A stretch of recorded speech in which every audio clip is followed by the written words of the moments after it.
তখন কিছু বুঝি নাই স্যার। আসলে কি জানেন তো স্যার, আমার পোলাটা না লেখাপড়ায় খুব ভালো। ও আমারে কইছিল, মা আমার যা যোগ্যতা আছে আমি তাই দিয়ে একখানা কোম্পানি চাকরি করো।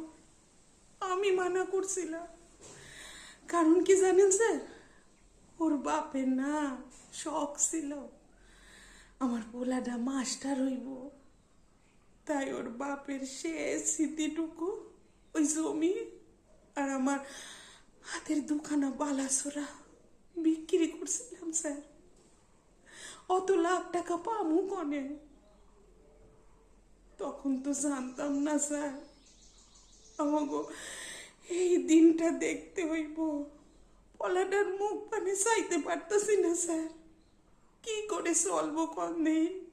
এখন এখন ছোট্ট বাচ্চা আছে, বউ আছে, সংসার তো তার ঘাড়ে স্যার।